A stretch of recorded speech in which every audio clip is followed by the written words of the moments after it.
কি বৌমা, তুমি এই অবস্থায় আমার জামা কাপড়ে হাত দিচ্ছ কেন বলো তো? তুমি জানো না তোমার মাসিক হয়েছে, এই সময় তুমি আমার জামা কাপড়ে হাত দিচ্ছ? আমি ওই জামা কাপড় পরে রান্নাঘরে যাই, আমি ঠাকুর পুজো করি, তুমি কি বাড়িটাকে একদম ম্লেচ্ছ বানিয়ে দিয়েছো।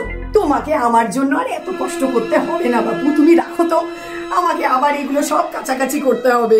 তুমি তো জানো যে এই সময় কখনো কোনো জামা কাপড়ে হাত দেয় না, তাও তুমি কেন দিলে বলো তো? তুমি রেখে দাও তো, এগুলো রাখো।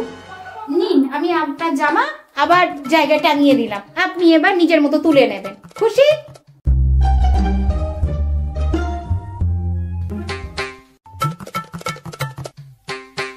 কি বৌমা, এতক্ষণ ধরে তুমি কি করছিলে বাথরুমের মধ্যে? তোমার স্নান করতে এত টাইম লাগে? না মানে শ্যাম্পু করছিলাম, অনেক দিন হয়ে গেছে শ্যাম্পুটা করা হয়নি, মাথা একদম নোংরা হয়ে গেছিল, আজকে এই জন্য শ্যাম্পুটা সময় পেলাম করিনি। হায় হায় হায়, আজকে বৃহস্পতিবার বৌমা, তুমি কি তোমার বাপের বাড়ি থেকে কিচ্ছু শিখে আসোনি? বৃহস্পতিবারে এও স্ত্রীর মাথা ধুতে নেই, শ্যাম্পু করতে নেই। হায় হায় হায়, আমার সাজানো সংসার একদম ম্লেচ্ছতে পড়ে গেল। হায় কপাল, বাবা যে আমার কি দেখে এখানে বিয়ে দিয়েছিল কে জানে।